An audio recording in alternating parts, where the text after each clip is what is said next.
Você sabia que o seu cachorro peludo e fofinho que late para o carteiro já foi considerado um animal sagrado no Tibete? Acredite ou não, durante séculos, o Lhasa Apso não podia ser comprado. Não adiantava ter dinheiro. Você só conseguia um se recebesse de presente. E não era presente de qualquer pessoa. Eram líderes espirituais, monges e o próprio Dalai Lama quem entregavam esses cães como símbolo de proteção divina. E tem mais. Eles eram literalmente os alarmes vivos dos templos budistas no topo do Himalaia. Hoje você vai descobrir tudo sobre essa raça que passou de guardiã espiritual a melhor amiga do brasileiro. E o que você vai ouvir agora vai mudar completamente o jeito como você olha para o seu Lhasa. O PharmaPet não é um canal que fala só de ração e vacina. Aqui a gente desenterra as histórias mais incríveis que existem por trás dos cachorros que moram no seu coração e no seu sofá. E a história de hoje é digna de cinema. O protagonista, o Lhasa Apso. Esse cachorro pequeno, de pelo longo, que vive sendo confundido com Shih Tzu. Mas a verdade é que a origem dele é completamente diferente e muito mais surpreendente. Em instantes, você vai descobrir por que monges budistas tratavam esses cães como joias vivas. Vai entender o que o nome Lhasa Apso realmente significa. E vai perceber que muitos comportamentos que você julga como mania no seu pet hoje, vêm de milhares de anos atrás, lá das montanhas mais altas do planeta. Não saia daí. Porque quando chegar na parte das curiosidades, a sua cabeça vai explodir. A história do Lhasa Apso começa há mais de 2000 anos. Sim, 2000 anos. Estamos falando de uma das raças mais antigas do mundo que ainda existe hoje. O cenário? O Tibete. Um lugar isolado, a mais de 3.600 metros de altitude. Montanhas imensas, frio extremo, ar rarefeito. O tipo de lugar que parece outro planeta. E foi ali, em mosteiros budistas escondidos entre picos nevados, que os monges começaram a criar esses cães. Mas não era por hobby. Era algo muito mais profundo. Para os monges tibetanos, o Lhasa Apso não era simplesmente um animal de estimação. Ele era considerado um ser sagrado. Um símbolo vivo de proteção espiritual. E sabe por quê? Os budistas tibetanos acreditam na reencarnação. E existe uma crença antiga de que, na jornada da alma, o cachorro vem imediatamente antes do ser humano. Ou seja, a alma de um monge poderia renascer como o Lhasa Apso antes de renascer como uma pessoa. Isso mudava tudo. Esses cães eram tratados com uma reverência que a gente mal consegue imaginar hoje. O nome Lhasa vem da capital sagrada do Tibete. E Apso tem um significado especial também. Mas isso eu conto daqui a pouco. Agora presta atenção nessa parte. Porque é aqui que a história fica realmente impressionante. Você olha para um Lhasa Apso hoje, pequeno, peludo, carinha de anjo, e pensa: ah, é um cão de colo. Esse pensamento está errado, completamente errado. Nos mosteiros tibetanos, esses cães tinham uma função de vida ou morte. Eles eram cães sentinelas, guardiões dos templos. Funcionava assim. Os grandes mosteiros tibetanos tinham um sistema de segurança em camadas. Do lado de fora, os mastis tibetanos, cachorros enormes, verdadeiros leões, faziam a guarda pesada. E do lado de dentro, os Lhasas Apsos eram um sistema de alerta precoce. O Lhasa tem uma audição extremamente aguçada e um latido muito característico, agudo e penetrante. Qualquer movimento estranho, qualquer pessoa se aproximando, e o Lhasa disparava o alarme. Os monges sabiam que, quando o Lhasa latia, era para prestar atenção. E tem mais. Alguns monges acreditavam que esses cães eram capazes de prever desastres naturais, como avalanches. Quando ficavam agitados sem motivo aparente, os monges entendiam que algo ruim estava para acontecer nas montanhas. Imagina a confiança que esses monges depositavam nesses pequenos cães. Eles literalmente protegiam vidas. O nome original tibetano da raça era Apso Senki. Sabe o que significa? Cão-leão sentinela que ladra. É por isso que até hoje o Lhasa Apso late quando houve um barulho diferente. Não é manha. Não é falta de educação. É herança genética de mais de 2000 anos protegendo templos sagrados no topo do mundo. Agora você deve estar se perguntando: como esse cachorro que vivia isolado no Tibete foi parar nas casas do mundo inteiro? A resposta envolve um detalhe fascinante. Durante séculos, o Lhasa Apso não podia ser vendido. Era proibido comercializar esses cães. Eles eram considerados tesouros vivos, sagrados demais para terem preço.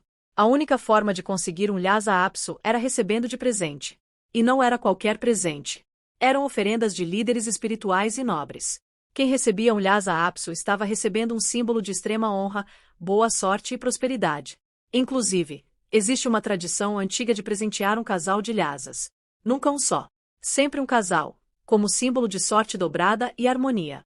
A grande virada aconteceu no início do século XX. O 13º Dalai Lama, a maior autoridade espiritual do Tibete, decidiu presentear alguns estrangeiros com exemplares da raça. Um desses presenteados foi um explorador americano chamado Charles Swindon Cutchin.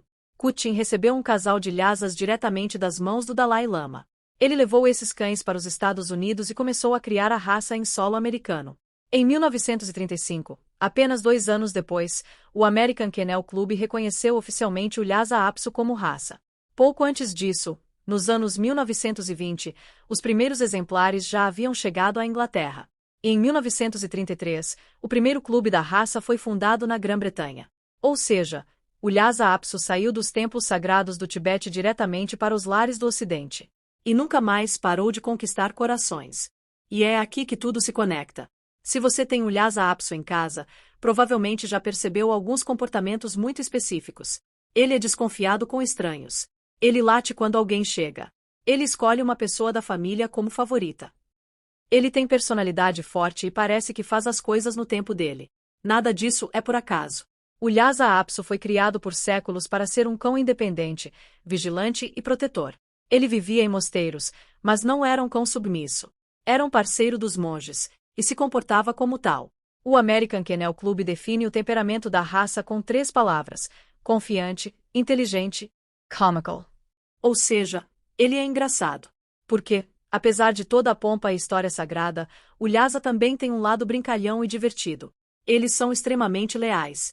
Mas essa lealdade costuma se concentrar em uma pessoa específica da família. O Lhasa não distribui afeto para qualquer um. Ele escolhe. E essa desconfiança com estranhos? Herança direta dos tempos de mosteiro. O Lhasa foi treinado por gerações para identificar quem era amigo e quem era ameaça. Isso está no DNA dele. Mas tem um detalhe curioso. Apesar de toda essa seriedade como guardião, o Lhasa Apso é um cachorro que demora para amadurecer. Ele mantém um espírito de filhote até a velhice. Brinca, apronta, faz graça. É como se ele tivesse 2 personalidades convivendo no mesmo corpinho peludo. O Lhasa Apso é a prova viva de que tamanho não é documento. Pequeno no corpo, gigante na personalidade e na história. Agora vem a parte que você vai querer compartilhar com todo mundo. Prepare-se para soltar um não acredito a cada item. Curiosidade número 1. O nome Apso tem um significado incrível. A palavra vem de um tipo de cabra que vive no Tibete e tem uma pelagem muito parecida com a do Lhasa Apso, longa, densa e resistente. Ou seja, o nome da raça significa literalmente cão com pelo de cabra de Lhasa. Curiosidade número 2. O Lhasa Apso é associado a uma lenda tibetana sobre o Leão da Neve, uma criatura mítica que protege o Tibete e o próprio Buda. Diz um antigo provérbio tibetano: se o leão da neve fica nas montanhas, ele é um leão da neve. Se ele desce para os vales, ele se torna um cachorro. E esse cachorro é o Lhasa Apso. Curiosidade número 3. Os Lhasas Apsos foram um dos presentes diplomáticos mais valiosos da história tibetana. O Dalai Lama presenteou imperadores chineses com esses cães como símbolo de aliança e respeito. Curiosidade número 4. O Lhasa Apso é um ancestral direto do Shih Tzu. Isso mesmo. Os Lhasas presenteados aos imperadores chineses foram cruzados com outras raças locais, dando origem ao Shih Tzu que conhecemos hoje. Então, se você tem um Shih Tzu, agradeça ao Lhasa Apso. Curiosidade número 5. Existem registros de Lhasas Apsos que viveram quase 30 anos. A expectativa de vida média da raça já é alta, entre 12 e 15 anos, mas alguns exemplares ultrapassaram os 20 anos com saúde. É uma das raças mais longevas que existem. Curiosidade número 6. No Brasil, o Lhasa Apso chegou entre as décadas de 1960 e 1970. E em poucas décadas se tornou uma das raças mais queridas do país. Hoje está consistentemente entre as 5 raças mais populares em território brasileiro. Curiosidade número 7. Existe uma crença tibetana de que quando o tutor de um Lhasa Apso morria, sua alma poderia ser transferida para o cão. Toda a sabedoria do humano falecido passava para o animal. Por isso, os monges tratavam esses cães como verdadeiros sábios de 4 patas. Faz uma pausa aqui e pensa comigo. Se você tem um Lhasa Apso em casa, olha para ele agora. Aquele cachorro que dorme no seu travesseiro, que late quando o interfone toca, que te segue pela casa com aquele olhar atento, ele carrega dentro dele mais de 2000 anos de história. Cada latido que ele dá quando alguém chega no portão é um eco dos mosteiros tibetanos. Cada vez que ele se senta estrategicamente num canto da sala de onde consegue ver todas as entradas, é o instinto do consentinela falando mais alto. Aquele seu Lhasa que escolheu você como a pessoa favorita da casa. Ele está repetindo um comportamento que os monges tibetanos valorizavam há séculos, a lealdade profunda e seletiva. E sabe o que é mais bonito nisso tudo? O Lhasa Apso passou de guardião de templos sagrados a guardião do seu lar. Ele trocou as montanhas geladas do Himalaia pelo seu sofá. E continua fazendo exatamente o que sempre fez, protegendo quem ele ama. A diferença é que agora o templo é a sua casa. E a divindade que ele protege é você. Talvez o seu Lhasa Apso não saiba de onde veio. Mas o corpo dele sabe. O instinto dele sabe. E cada comportamento que você achava que era mania ou teimosia na verdade é um pedacinho vivo da história tibetana correndo pelas veias do seu melhor amigo. Gostou de conhecer a verdadeira história do Lhasa Apso? Então deixa aqui nos comentários. Qual foi a curiosidade que mais te surpreendeu? E se você tem um Lhasa em casa, conta para a gente o nome dele e uma mania que ele tem. Não esquece de deixar o like, se inscrever no canal Farmapet e ativar o sininho. Toda semana a gente conta uma nova história incrível sobre o mundo dos pets. E você não vai querer perder. Compartilha esse vídeo com aquele amigo que tem um Lhasa Apso e não faz ideia da realeza que mora na casa dele. Até o próximo vídeo.